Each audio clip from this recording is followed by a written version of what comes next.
Welcome to Atlanta where the players play. Welcome to Atlanta where the players play. And we ride on them bags like every day. Big beats, hit streets, see gangsters roaming. And parties don't stop till 8 in the morning. May I have your attention, please? What's up, Atlanta? Thanks for listening again. I'm here today with episode 2 of our new podcast. Hopefully you got to listen last week, episode 1, where we had Vic Beasley on, who later went on to be the first-round pick of the Atlanta Falcons. And today we've got another special guest that was drafted last week, this time one of your very own Georgia Tech Yellow Jackets, wide receiver DeAndre Smelter. Dre's an interesting guy. He's going through a lot of adversity with, the baseball injury he went through during his early time on the flats, and then again with his ACL tear he had last year in Athens. But he's persevered through it all, and he continues to be successful, and he surprised a lot of people last week when he had his name called in the 4th round by the 49ers. I talked to him a little bit about that, about both injuries, what it's like to play for Paul Johnson, what he's got to work on to be successful in the NFL, and a whole lot more. I hope you like it. And now, former Georgia Tech wide receiver, DeAndre Smelter.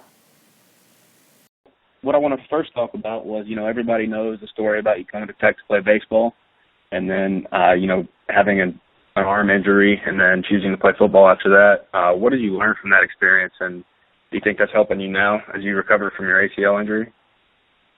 Oh, yeah, definitely. When I came into Tech, I just matured a lot through the process. I know, when I came to Tech and I was struggling with baseball, I knew that I had to, continue to do well in school and stuff like that. So, I really hit the books hard because it would have been hard for me to, be struggling with baseball, be down with that, and then struggle with school, and then before you know it, I could probably be out of Tech. So I really wanted to, focus on school, and I think that helped me mature a lot because I matured a lot through those years from my freshman year coming in and my junior year. So, overall just maturity.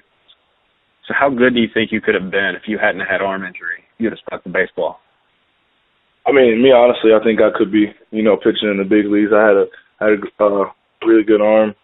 I had a great coach. Great coaching throughout, high school. And, I had Kevin Brown as a pitching coach. So, he was always in my corner and stuff like that. So, I feel like I could have done a lot of damage. How hard do you think you can go out and throw it right now? I don't know. I haven't tossed the baseball in so long. I think I tossed the baseball with my little cousin, on that day 3 of the draft for a little bit, but I can't even tell you.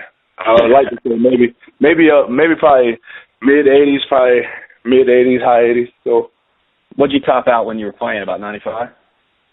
Well, I topped out in high school. I topped out at 97, and I was consistently from around about 91 to 94. Some serious heat, man. Yeah. How was that transition to football for you? Was it an easy one? And what's the difference between, the type of training you were doing and your schedule in general when you made the transition to football? I would say probably the toughest thing about my transition to football was just probably just getting back up to moving around quick again. I know the cutting, the change of direction, working on all that stuff again.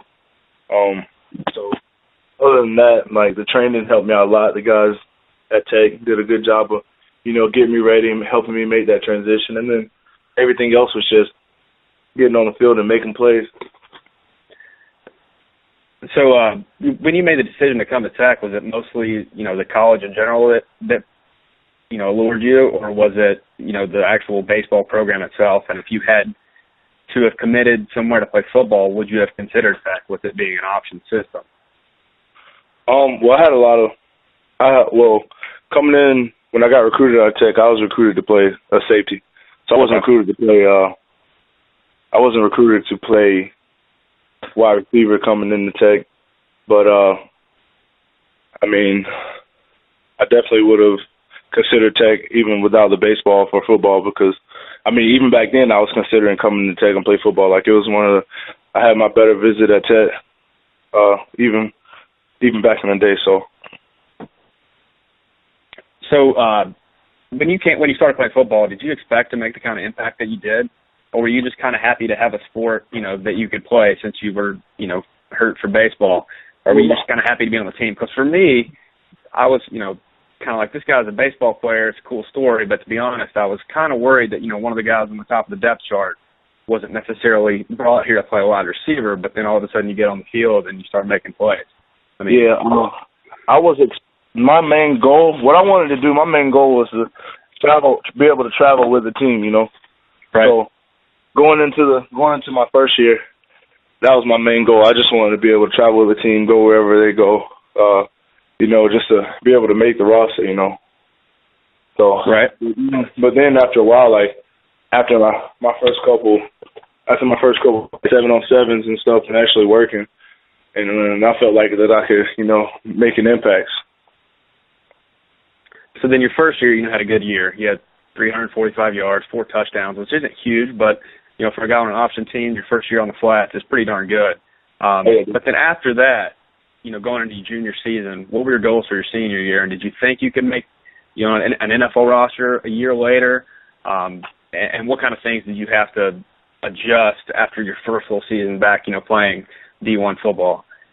I mean, people were telling me that, I had potential to play in the NFL, but I don't really listen to people say. Just gotta go out and play.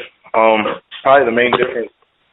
the best thing that helped me out going that transition is that I finally got a full year of actually football training, so I got a whole spring and a whole summer in. As far as when I first came in 2013, we were playing Vanderbilt in a regional up in Tennessee, so I wasn't able to be with them for the first part of the summer and that spring.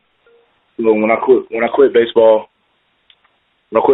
going into that 2014 year in the spring, I was able to train with them, get a whole spring up under my belt, and get a whole summer up under my belt too. So that was good. I think it helped with my success in 2014. So what was your biggest memory of last year? Your first, your breakout season at Tech? My biggest memory of last year, I would have to say that it was just the whole year in general. I mean, I know I put in a lot of work over the summer, working out 2-3 times a day just to, be able to end on a good note. I know me and a lot of players did that actually. So my biggest memory actually is not anything from the season. It's like I said, it's probably the summer. All the times we were working out and stuff like that to lead up to such a good season. So what's your best play? The UNC reverse that was the game winner until it wasn't, or was it Virginia Tech 4th and 15? My best play of 2014? Yeah. Okay. Man, I wouldn't say the reverse because we ended up losing that game, so I don't want to do any game that we lost. Probably my best memory from 2014 would probably be the touchdown pass I caught against Clemson. Okay. Just from the fact that I know I did a Q&A on Twitter last year, and they asked me, like, what game did I want the most going into the 2014 season. I told them it was the 2014 game against Clemson that I wanted that game the most out of anywhere because last year they embarrassed us. Wasn't a fun game, so that's the game I wanted, and we won it, so that's probably the most memorable. Over Georgia? Yeah, over the UGA game. So you wanted it more. I'm not saying a bigger memory because we all know what happened in that one, but you wanted the Clemson game more. I wanted the Clemson game more. Simple fact of, last year, 2013, I had a good season, but, against some of those teams like the Clemsons and the Miami, I was kind of limited just because of the mental part of the game, and, I was still held back on what to do. I was still learning. So I made that a point to, beat those teams in 2014. All right. So another thing I wanted to ask you about now that you're done playing for him, that's Paul Johnson quote. You got anything good? Maybe some crap he gave you in practice or anything like that? I don't have a great Paul Johnson quote. I can just remember from this just shows how much I grew too. I remember we played in Miami and I came off the field and he runs up and he gets in my face and says, "You didn't do a single thing right that whole series." That's the only thing I can remember. He came up to me later that game. He was like, "I know you're trying hard, but I just remember that." He said, "I didn't do a single thing right the whole series." And my excuse was, well, my bad, coach. I've only been playing for a couple weeks.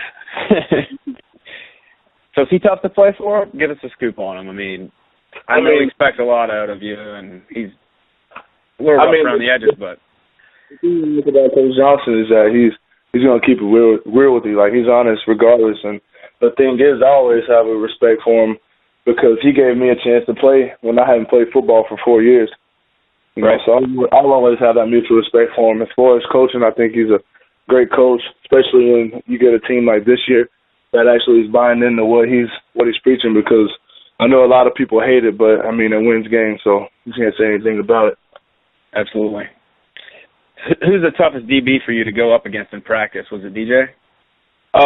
Yeah, I mean, I think DJ is a great corner. He'll probably, I feel like he'll definitely have a long-term career after college. But DJ White was definitely, but as far as everybody else, like, I know me and Chris Milton went against each other a lot too, and he got tremendously better from the beginning of spring and the beginning of summer during the whole year. So that was fun to watch him grow. What about on other teams? Who was the toughest DB you played last year? I don't know. I still tell people that the toughest DB I faced was, DJ White in practice. DJ White and Chris Milton in practice every day.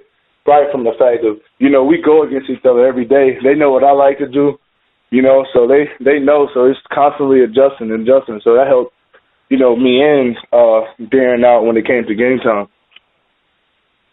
So another, one of the biggest stories this year was the senior class, and you and guys like Zach and Sinjin and Quayshawn and Shaq, et cetera. And now you guys are leaving. So who do you think is going to step up as that leader this year and going to make it harder on you? You can't say Justin Thomas because that's too easy. Well, yeah, but if you think about it, last year we had a good senior class, and Justin just led by his play on the field. I feel like just naturally, since he's there from last year, he's naturally going to be the guy looked at to be a leader. So I wasn't going to say him. But as far as leaders, I feel like Mike Summers is going to do a good job of leading that wide receiver class. Especially, I feel like the defense on the defensive side of the ball, they're going to be fine. They're bringing a lot of people back. So you're looking at people like, P.J. Davis, Jamal Golden, DeMond Smith. Like, the whole defense can, be that team. Like Jabari, as far as on the offensive side of the ball, you have an experienced offensive line coming back. So, I mean, if you think about it, there's experience there. It's just that you just got to wait and see who emerges.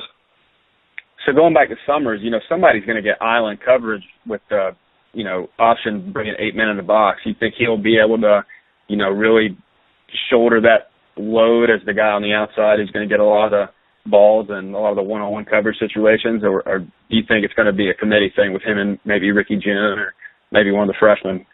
I mean, I feel like Mike's good enough to shoulder the load, but I don't feel like he will have to, because I know that receivers, like he said, like Ricky June, Antonio Messick, Brandon Oliver, those guys, I feel like they'll be able to step up too and make plays. I mean, because I've seen them make plays before. Now they just got to build that consistency, and I think they will. Right. So speaking of the wide receiver crew, Darren Waller, how good is he going to be in the NFL? And do you think he's still learning and maturing? Because he's kind of a big guy, a lot of raw tools. What do you think he's going to do in the NFL? I feel like Darren can make an immediate impact. I feel like, especially for me and Darren, like I told you before, like those workouts like 3 or 4 times a day, me and Darren did that all summer long going in. So, I mean, I've seen how it works. I mean, he's a fan of the game. He's smart. He can pick up the game easy. I feel like the playbook and all that stuff is going to come easy to him. So then he's just got to let his physical ability take over. And what about you now? What have the Niners told you so far about what they expect from you and kind of your timetable for return? Do you think you can make an impact on the depth chart early? Like, what's your plan and what's your kind of schedule for coming back like?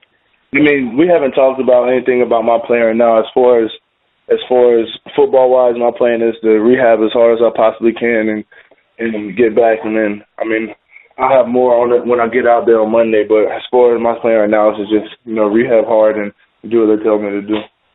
So, yeah, I'd imagine part of your plans right now are just to kind of get settled out on the West Coast. I mean, are you settled in, or you just said Monday, and then when do you expect to sign on the dotted line?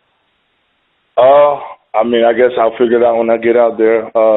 Maybe Monday. I know I'm leaving out Monday morning, so I'll figure it out when we get out there. Okay. So back to the ACL. Where are you personally? Where do you think you are, and are you running yet? Yeah. I think I'm doing well right now. My rehab, I'm in the running phase. I'm almost 100% sprinting straight line. So, and that's what I've been working on right now. So, when I get out the San Fran, I'll take over my rehab and go from there. And when you hurt your ACL, just so everybody knows it right here, what do you think? Was that dirty play? Man, I don't think it was a dirty play. I mean, I don't really know. I don't know when I tore it. It could have been before. It could have been after. But I don't think it was a dirty play. I mean, he probably didn't think I was down, so he's probably just trying to make the tackle. So when you get better and when you get back to, really working 100%, what do you think you need to get better at? Is it just more reps since you're doing mostly blocking in college? Is it getting used to the, NFL systems since you haven't been in a pro-style system yet? Yeah, I think it's all going to be mental as far as knowing what to do. So, like I said before, as far as knowing what to do and learning that quick and then just letting my athletic ability take over. So do you think the fact that you played under Johnson, and I know this has to have gone into your draft stock and guys like Stephen Hill and Bebe too, do you think you had a leg up in some areas because you blocked so much and, already established yourself as a good edge blocker? I think that is, but I mean, blocking's just want to. You got to want to be able to do it because in the option offense, I mean, if everything goes right, we can spring big plays. But if I don't get my block on the perimeter, an 80-yard run can turn into a 12-yard gain. So, I mean, it's just a want to. I don't know if you've seen, the last couple of days, there's been a bunch of stuff about you and a lot of the other draftees, obviously. And one of the things I saw was the NFL actually tweeted out an article about your hands being the largest hands in the NFL draft, and you were getting comparisons to Odell Beckham, in that regard, and the fact that you are a multi-purpose athlete, you could throw the ball and things like that. That had to be pretty cool, huh? Yeah, I mean that's pretty cool. I get that stuff sent to me. I don't really go out looking for it, so I just think it's pretty cool when I read it. Have you talked to Jim Tomsula yet? I can't hear you. I said, have you talked to Coach Tomsula yet? I talked to him on draft day. I got a chance to talk to him for a little bit. So I was going to ask you. He seems to be like a no-nonsense kind of guy. I was wondering if you heard any comparisons to him and CTJ at all. Yeah, I don't know. But I play for a lot of coaches with a lot of different coaching styles, so I'm pretty sure I can adapt to it. So what are you excited about the most now that you start your NFL career? Probably the most thing I'm excited about is just, especially getting out on the West Coast. I've been on the West Coast to San Diego one time, and that was the pitch in an All-Star game in high school. Other than that, just getting acclimated to everything, get settled, and get back to playing football. And the money, right? Oh, yeah, definitely. I mean, that's not a bad thing either. All right, man. Well, I just want to close with one thing. Tell me a little bit about why you think you will succeed in the NFL and why DeAndre Smelter is not going to be some, fourth round, bust. Why are you going to succeed and have a prolonged career in the NFL? Because we've seen it, but what have you told GMs, when you were going through interviews and things like that? I mean, I just feel like I just got to keep my head down and keep working. Like I said, I've only played 2 years of college football and 2 years of college football, and the stride that I made from 2014 in that 1 year, I feel like I have a high ceiling. I feel like it can only get better from there. So. All right. Thanks a lot, man.